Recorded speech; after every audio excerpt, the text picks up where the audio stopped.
Welcome back to Targeted, the show that explores what happens when unchecked power goes off the rails and ordinary people get caught in the crosshairs. I'm Zach Abramowitz, your host, and today's guest is someone I truly feel for and empathize with, because we share some things in common.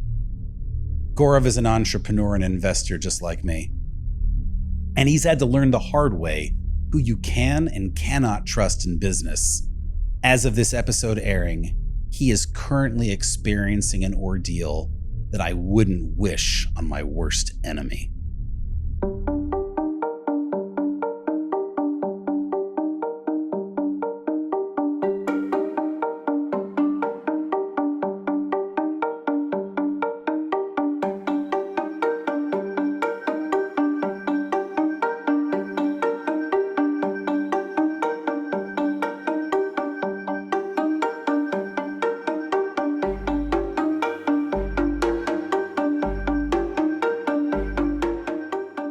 In today's episode of Targeted, we're diving into a high-stakes corporate battle that has spiraled into one of the most complex and aggressive media smear campaigns I've ever seen.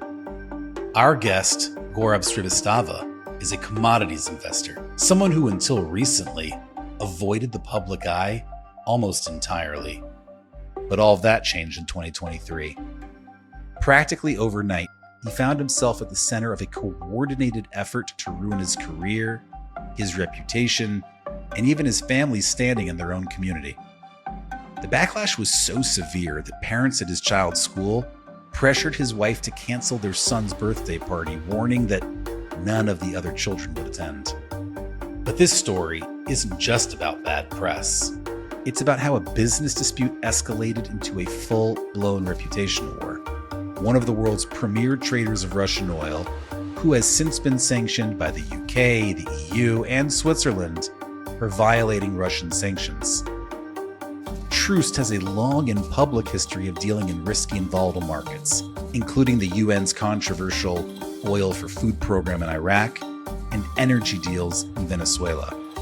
Together, Troost and Gaurav plan to restructure Paramount Energy and Commodities, shifting its focus away from Russian oil, which was now being heavily sanctioned by the West, and into new markets.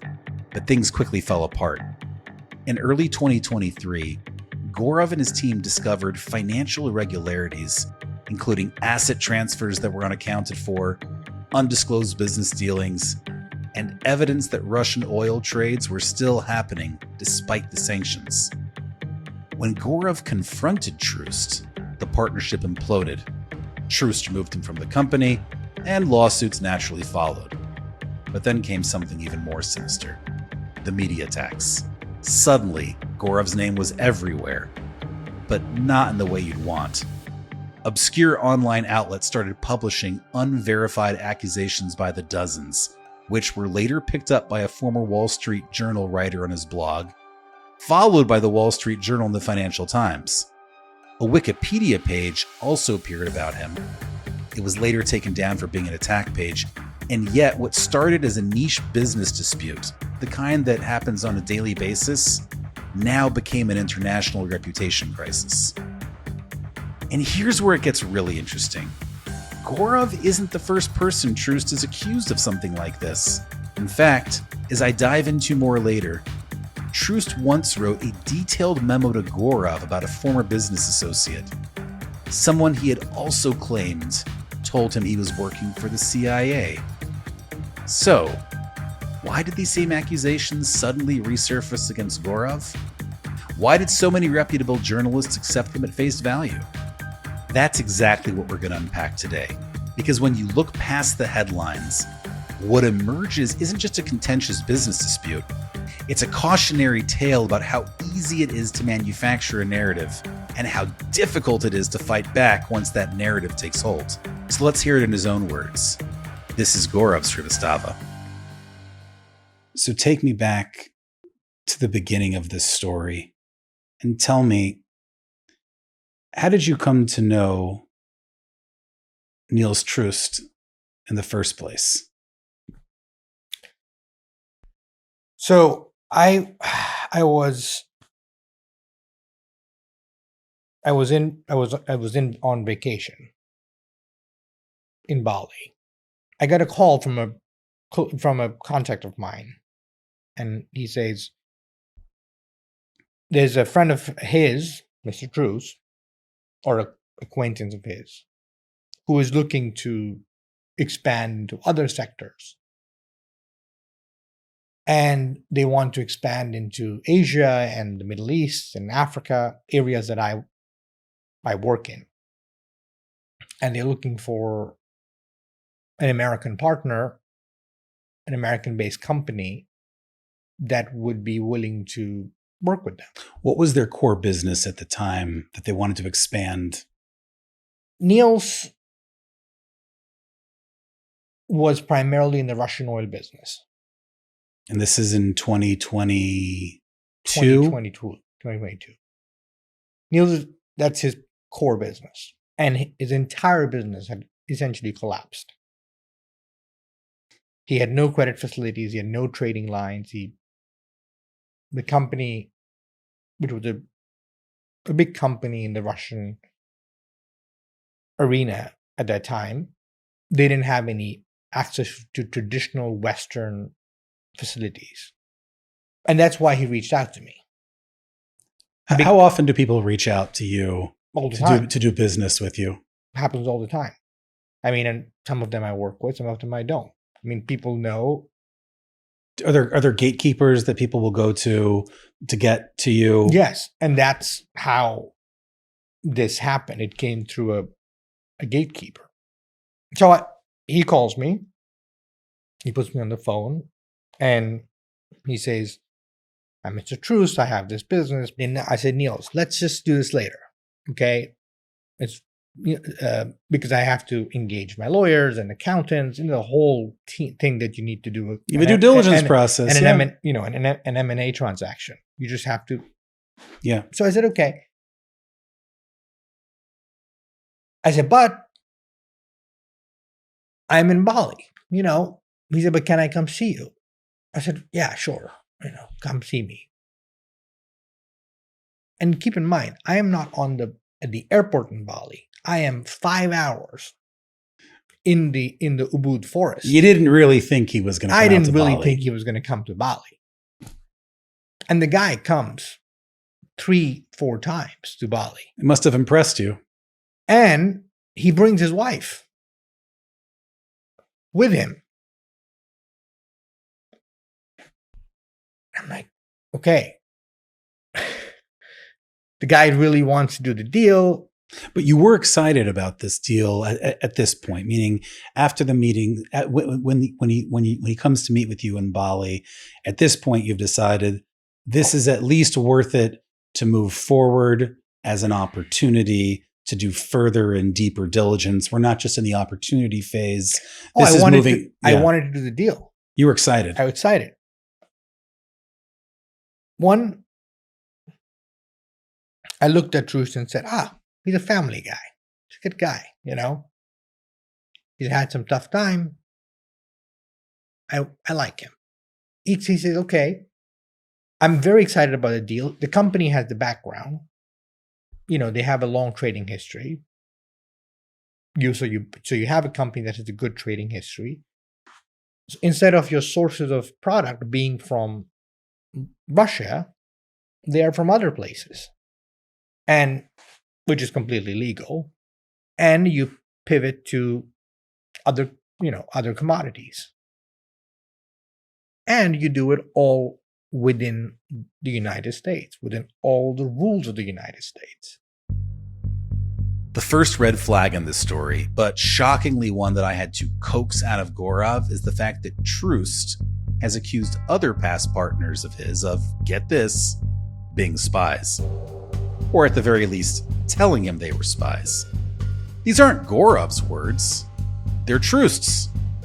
What I'm about to read for you is a text message between Niels Troost and Gaurav in which Troost sends him a memo about a past partner of his who we're going to call Mr. K. The memo reads as follows.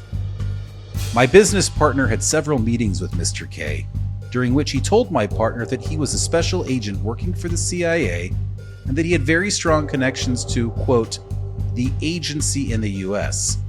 He offered to us his strong connections to help us increase our business, in particular in China, and use his special CIA status to work on special projects in the interest of the US government. Close quote. After my business partner convinced me that it might be useful to meet with him, I met him for the first time around April 2020.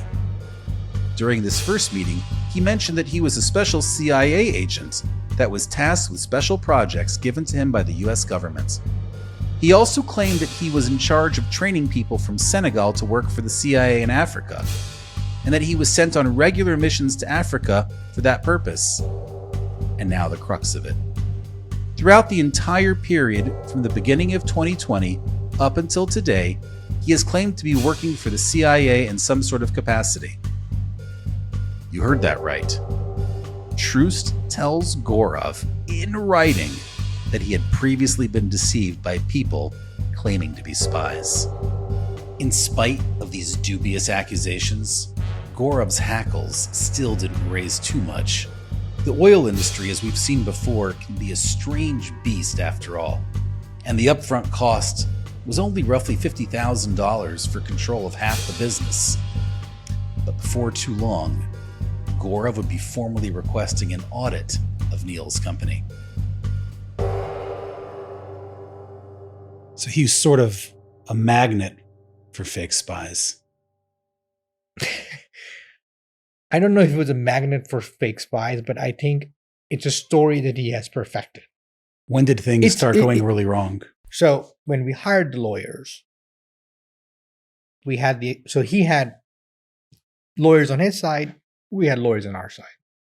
The deal was done with, it was not like, hey, Niels and me sit in a room, sign a piece of paper. It was done over months and months and months and months. Yeah. With a lot of back and forth, negotiation, many things. And so just put this in context. He says, I forced him to do the deal. Well, there was plenty of people on his side. Plenty. On my side too. Now, the contract says, we will agree to the ex-dividend subject to the reconciliation of all your books and records. But at no given point did I have any access to the books, had no company control, I had no bank account information, I didn't even have an email address with the company. I had no access to the office, literally nothing. This is even after I had signed the deal with him. Oh, so this is okay. This is now. This is even once you've signed the deal. No, we're always. Oh yes, it's coming. Yes, it's coming. Yes, it's coming. Yes, it's coming. We're always never given access to any information. Completely kept in the dark. Now, I already own 50% of the company at this time. And as a 50% shareholder of the company, I have no idea what the company is doing. Were you at all concerned that you might have bought into risk? I was very concerned. And I was trying to figure out what the company is doing. Whenever we wanted to even go to the office, we had to call ahead and they would say, oh, we're not here. We're not available. Always. And it started dawning on me that they're trying to hide something. That there's a lot more going on than I even understand. And I am not sure even if I understand what Neil's actual agenda is, or what he is doing, or what his actual story is. But now you're starting to get some spidey senses. Starting to get a spidey sense. Because everything seems very weird. Just doesn't add up. So what did that audit find? It was very shocking.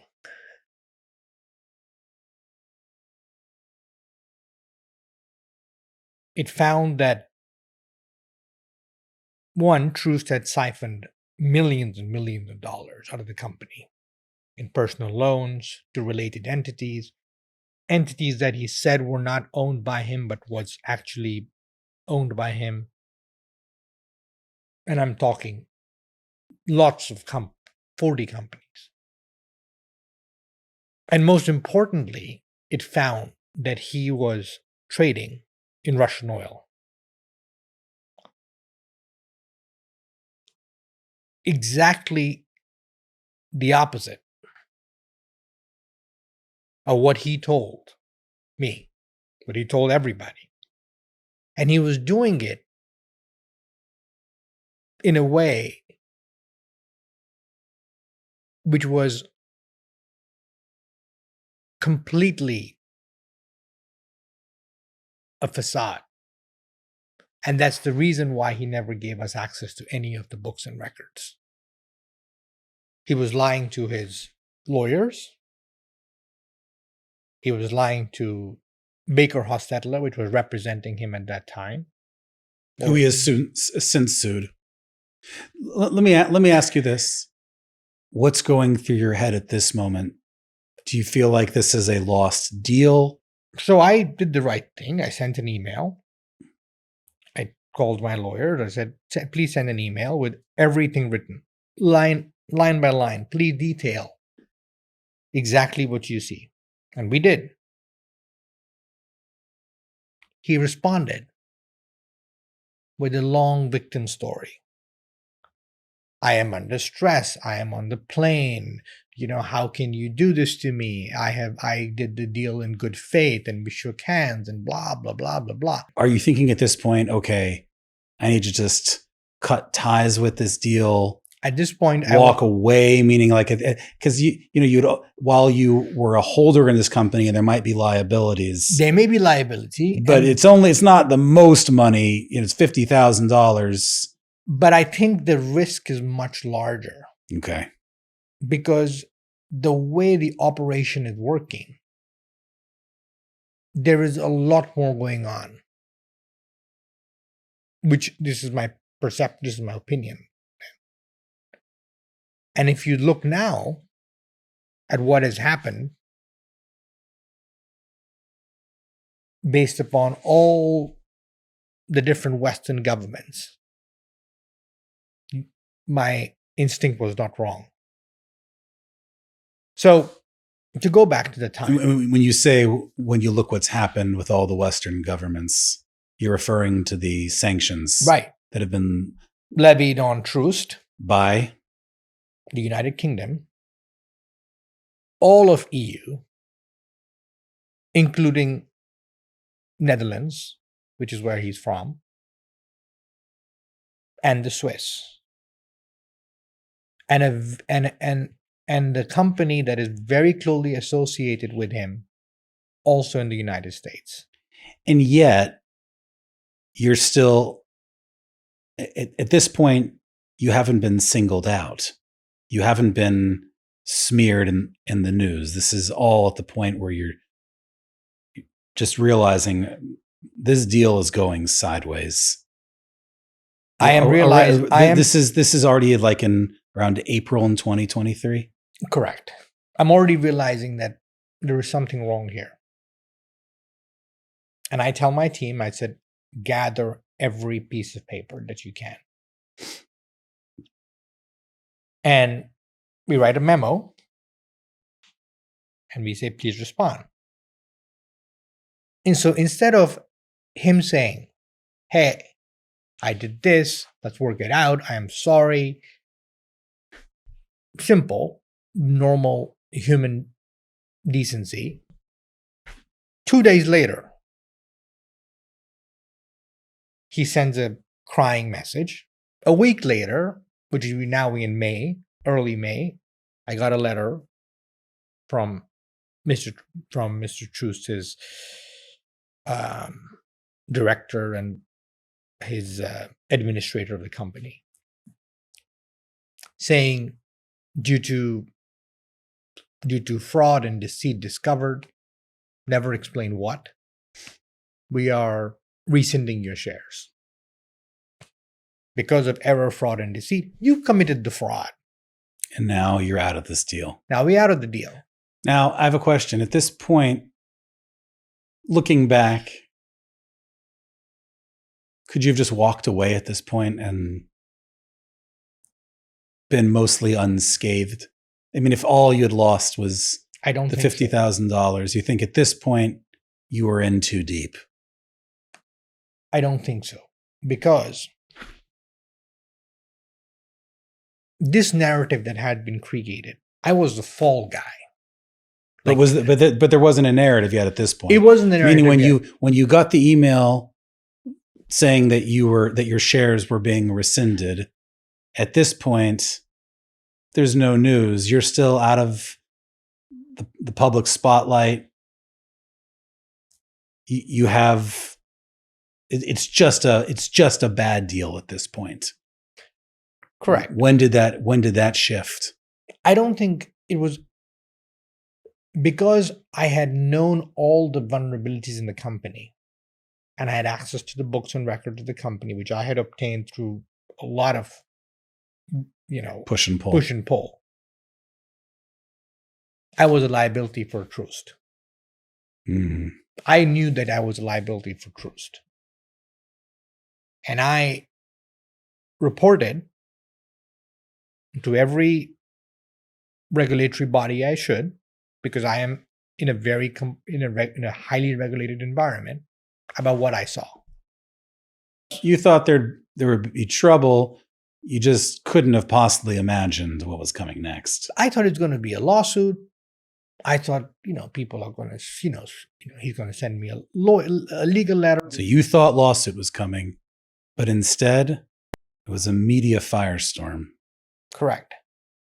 And days afterward, there was letters sent by Mr. Truce's then legal team to every possible person that ever touched my life. Every political contact I had in DC, every business associate, every friend, every family member, people that were just in my orbit, every single person. Your entire network. My entire network was bombarded by letters. So you had been, and you had a network. You had a network and business dealings all over the world in energy, commodities, precious minerals, rare earth. But you've stayed out of the limelight. But you have a lot of connections. And then you found yourself in May of 2023, all of a sudden in the limelight, but for all the wrong reasons. Correct. And why do you refer back to this day? Why is that in everything that's happened? Why is that day so critical? Because it was the moment of time my life ceased to be what it was. And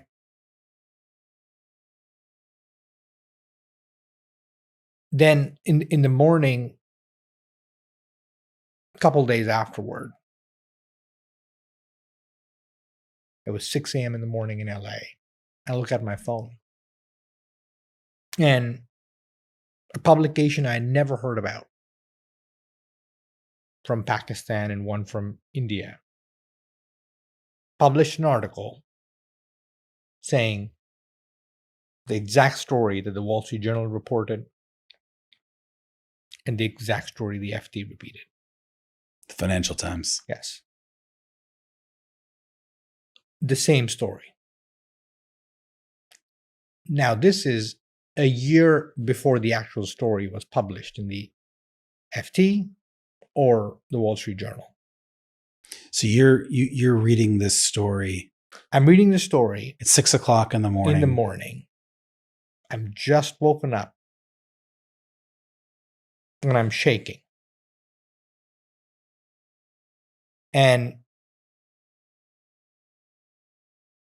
my son runs into the room. And I compose myself. Nothing happened. And I take them to school. And my daughter, we drop them at school. because I was very angry internally because I had no power. I could not reach a random newspaper in Pakistan. I could not reach a random newspaper in India, and nobody was telling the story. But Neverton was not telling the truth. They were just repeating a fictional narrative. Did you immediately remember those conversations you had had with him initially, where he had accused others of posing as CIA agents?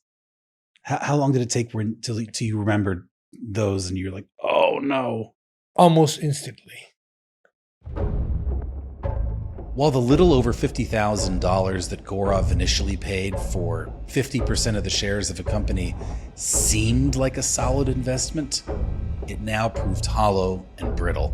And once Gaurav was out at Paramount, the media smear began. Troost and his accomplices appear to have launched a coordinated campaign, placing damaging stories in pay-to-play media outlets, publications where, for the right price, anyone can publish an article. Now, many of these articles came from questionable sources, filled with unverified claims and clear inconsistencies. Some were so egregious that a defamation suit Gaurav filed in India led to the removal of dozens of these articles from publications in both India and Pakistan. But accuracy wasn't the goal here, volume was. The more these false claims appeared, the more they seemed credible, just by sheer repetition. And over time, repetition had its effect. What started in obscure outlets gradually made its way to more prominent publications. Then a former Wall Street Journal journalist mentioned it on his blog in October 2023. After that, the Wall Street Journal picked it up a few months later, then the Financial Times followed suit. The more I talked with Gaurav, the more questions I had, and I needed some answers. So I decided to speak with someone else who was deeply familiar with Gaurav's story, Victoria Kataoka, managing director at the Arkin Group, an intelligence firm based in New York City. She's been engaged by Gaurav to help him out of this mess. She learned a lot about Gaurav, not only in her work with him, but in the diligence the Arkin Group did in order to take Gaurav on as a client in the first place. One of the things that I've noticed about targeting is you can sort of do it in almost in plain sight, and maybe it requires hiring some online trolls or bot farms or misinformation groups. So there is some cost. I mean, it's a very low bar. It's that you can see just in cancel culture generally, and the maelstrom of the onset of this disinformation age. You can make almost any sort of allegation, and it's much easier to break something or someone than it is to defend yourself. And it is relatively low cost. And more than one person that I've spoken with who's been through this said at some point they had suicidal thoughts. So in other words, you can make life so miserable for a person in other ways that it's like akin to murder, akin to taking them out, even if you didn't have someone pull a literal trigger. Yeah. And the isolation that results from the campaign is in of itself a certain death. Take me through what you've found, because when you first looked online, obviously you see the flurry of articles about him. At what point did you come to the conclusion, like, wow, this guy was really unfairly targeted? This is a case that I want to work on. It took me a really long time, actually. So there is actually a very large ecosystem that is actually available to vet and validate Gaurav's version of what the logic of the partnership was. Once I had a better sense of that, then it was easier to say, but, well, what about this transaction? Well, what happened here? So it was all very in the weeds and rigorous based on executing something that really much is very much in line with the logic of the partnership. And then you see the timing where once they actually did this sort of mini audit to try to move things forward, there are a variety of irregularities that were discovered by Gaurav's team. This is the crazy thing in this write-up, and this goes back to the other point that you made that I really want to dig in on, which is you said it took you a long time to figure this out. I also went over the story, and I have to admit that even the first time I read this story, my first inkling was, all right, well, this isn't this. There's some gray in this story. And the more I've looked into it, I sort of describe it as one of those old pictures that you were supposed to stare at, and then all of a sudden you would see a 3-dimensional image forming. And like once you see it, you can't unsee it. Like for you, he's a client. For me, he's the subject of like a podcast interview. Not everyone is going to have the time. And if you don't have time and serious acumen, right? Both of us, it took us both a long time. And I think about like the average reader, the average audience, the average person that sees the story is no way going to notice the subtlety. But once you see it, you kind of can't unsee it. Yeah, I mean, I think the actual record very speaks for itself. Gaurav Srivastava has pursued litigation, civil and criminal litigation, in a variety of different pertinent venues related to the business partnership, and his adversary has not, save for one litigation in Switzerland for fraud, that the Swiss courts dismissed on the basis that the fraud itself was too fantastical to be believed. The articles in the Wall Street Journal and the Financial Times are so troubling, sort of once you've come around to, I think, what you and I have come to, which is all arrows point to one person being like entirely at fault here. You've gone through these articles. Like, just give me yours. Like, what are the biggest problems that you saw? Well, so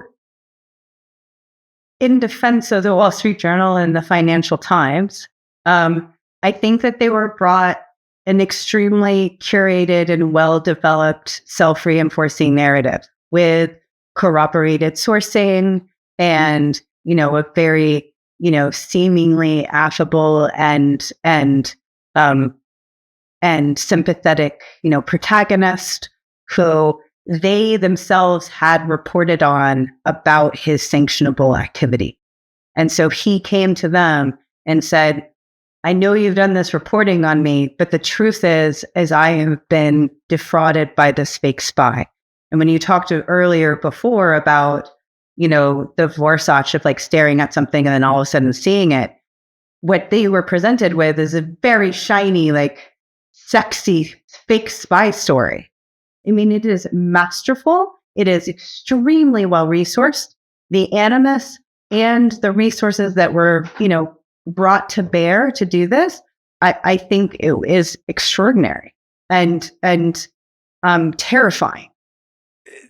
Terrifying is right, but the Wall Street Journal article and the Financial Times article seem so one-sided and skewed that it's just like, it's almost like, as I go back and look at the article, I'm like, how, when they're writing this, do they not see it? And as you pointed out, we're not talking about some like, some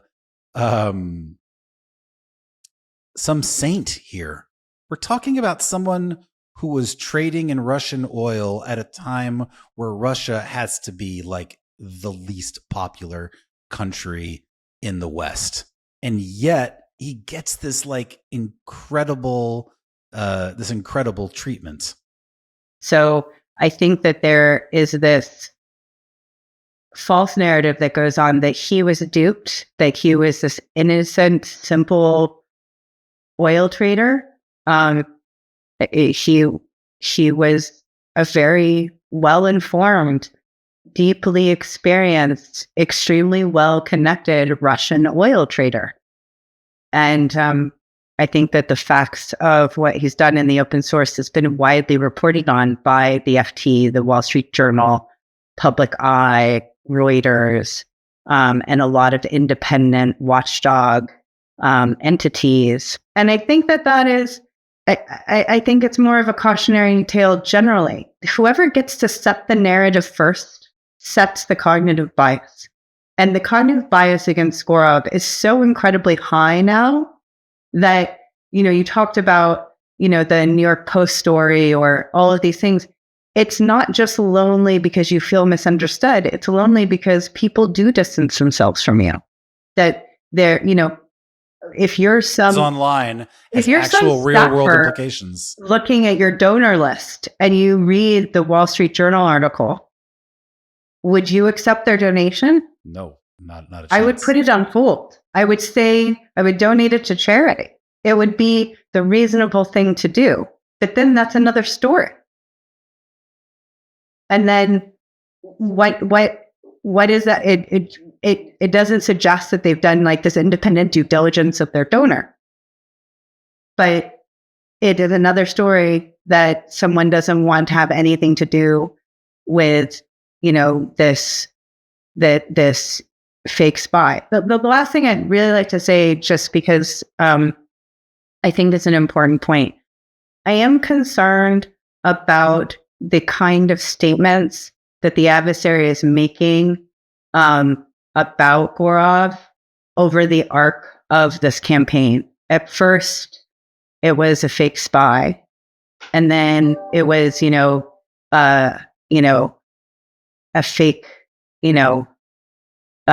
squatter, con man, and now it's a monster and an inhuman, non-human demon. And I find that these are very deliberate, racist tropes. And I think it's worth pointing out because it appeals to the cognitive bias of most people reading these papers. We're all, sort of formed by that. And I think it just speaks to how incredibly well developed and expertly designed this disinformation campaign is. On the next episode of Targeted, we'll continue our conversation with our guest Gaurav Srivastava in part 2 of this unfolding episode. We'll find out what happens next as this aspiring industrialist is driven to his wit's end. Targeted is a production of Next Chapter Podcasts. Please follow the show, subscribe, rate and review on YouTube, Apple Podcasts, Spotify, Amazon Music, or wherever you listen to your podcasts. Follow me, Zach Abramowitz, on X at Zach Abramowitz, and subscribe to my Substack at legallydisrupted.com. To learn more about our guests and their stories, go to targeted.com.